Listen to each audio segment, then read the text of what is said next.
Alright guys, today we're going to be working on page 37. This is going to be notes and classwork. Today we're going to be talking about standard form of quadratics. So this is section 7-3. Use this equation for the example problem. So we have y is equal to 2x squared minus 12x plus 10. You guys can find the PDF of this on Canvas, by the way. Same place as the video. So you guys can take notes as we do it. If you watch today's lesson, you need a little extra support. That's what you're here for. Or if you missed today.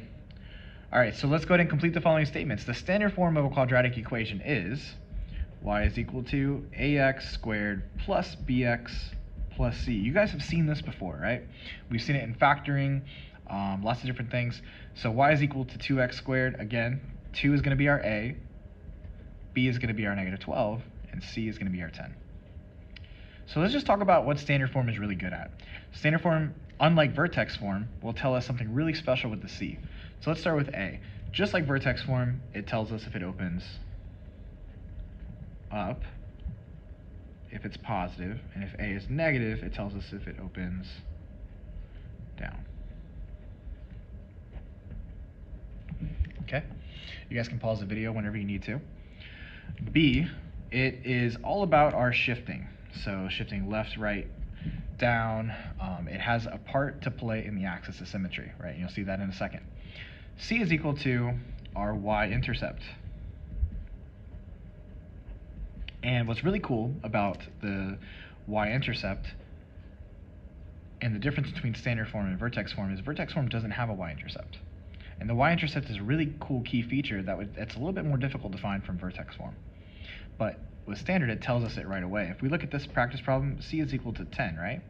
So therefore, if our y-intercept is the point 0, c, in our case right here, 0, 10 is our y-intercept. So we can kind of get an idea of what this graph looks like.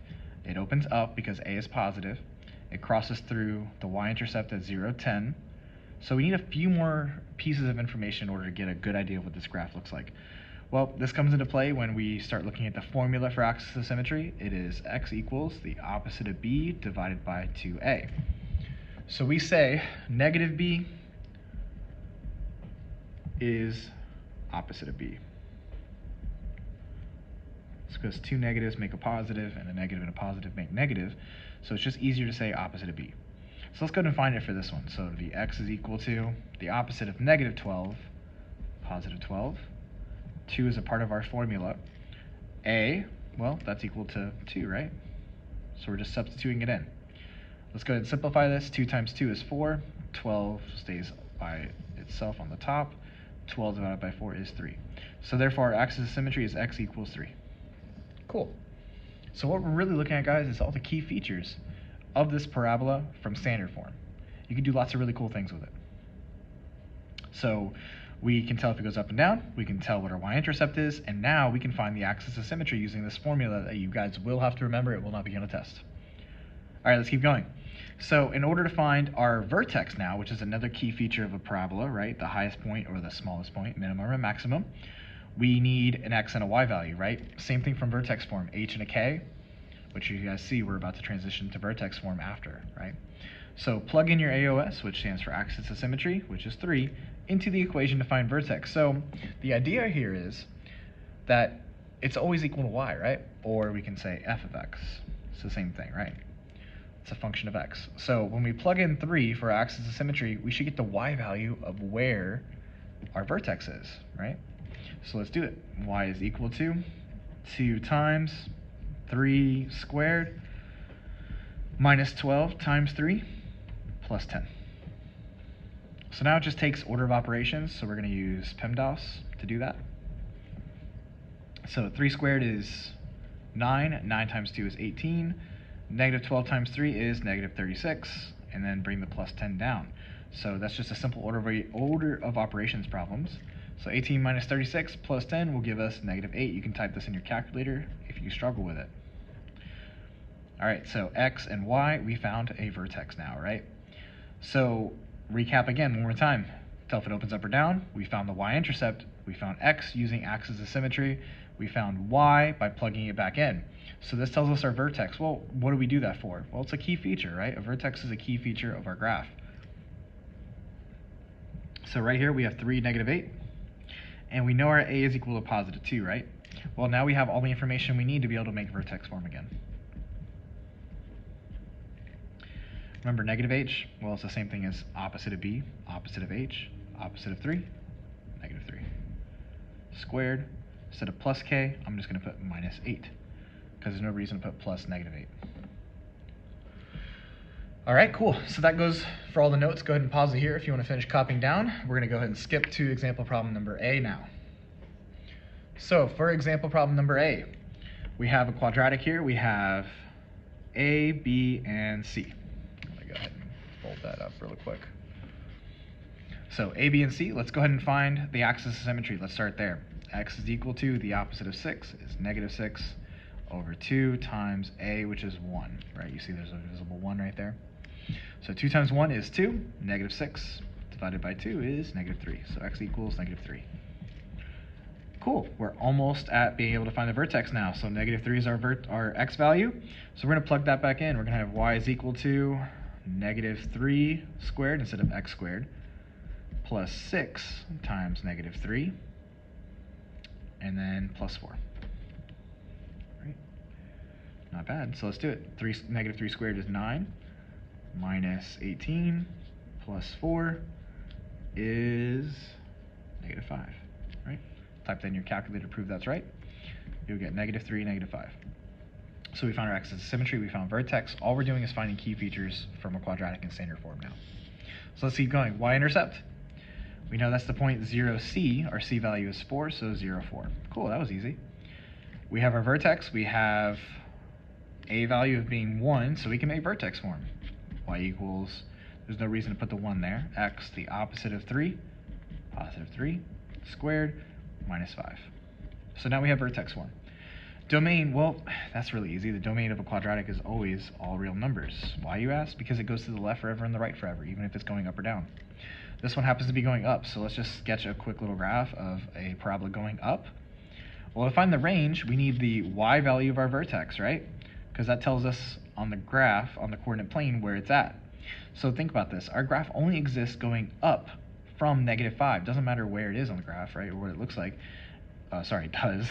So if it's going up, right, we know y must be greater than or equal to negative 5. Cool. Let's jump to the next example problem. Negative 2x squared plus 8x minus 5. Let's go and label A, B, and C. Again, you can pause at any time. If you want to work these problems out ahead of time and then kind of get back to me, you can do that too. Let's find the axis of symmetry. X equals opposite of 8, negative 8, over 2 times A, which is negative 2. So negative 8 divided by, this will be negative 4, right? I'm going to kind of scrunch it in here.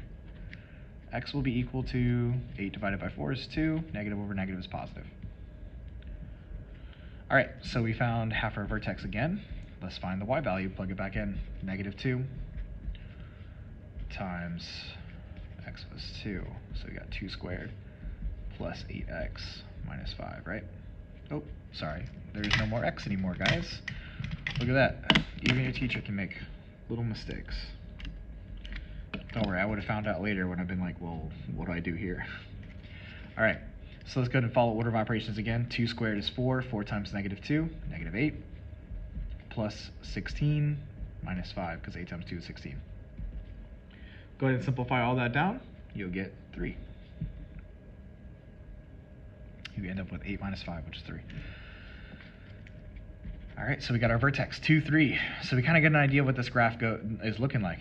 A happens to be negative, so we know it goes down, right? And our vertex is at 2, positive 3, so positive 3, right, is our y value.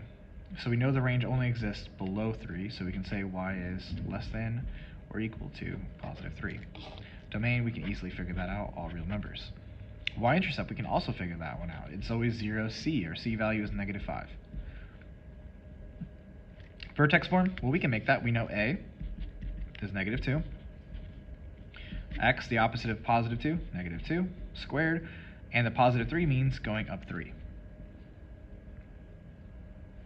So this isn't obviously everything you can do with standard form, but it's a lot of things you can do with standard form.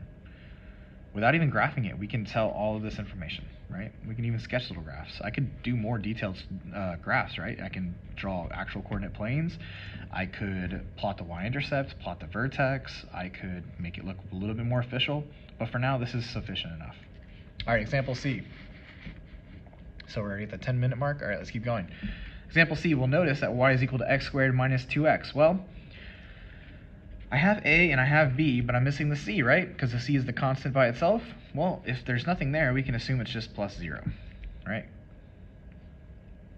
That goes for any type of problem like this. If it's missing the 2, we can assume it's 0 as well. But if it's missing the x squared, right, it's actually not a quadratic anymore. It would just be linear at that point. So x is equal to, the opposite of negative 2 is positive 2, over 2 times our A value is 1 again, so this one will be easy. It's just 1. So axis of symmetry is x equals 1. So which means we found half our vertex. We can find the rest by just plugging it. Oh, this one's going to be easy. Look, y is equal to, well, x squared. What's 1 squared? Minus 2 times 1. That's so easy, guys, right? 1 squared is 1 minus 2, negative 1. 1 minus 2, negative 1. So we have a really good idea what this graph looks like now. It opens up because A is positive. It has a vertex at 1, negative 1. So negative 1 is our range value, and all exist above it, right? So y is greater than or equal to negative 1. Domain is always all real numbers. Now we're just flying, right? Look at our intercept. Well, 0 for the x and 0 now for the y. So it's actually crossing through the origin, right? Pretty cool. And that makes sense, right? Because look at the position of this graph, right? If you were to kind of like draw a graph, right? 1 to the right, 1 down. It would make sense that it would cross right through the origin too. All right, cool. So vertex form is last. Y equals, well, x is 1. So I'm sorry, A is 1. So there's nothing to put there. I'll put it there for you guys.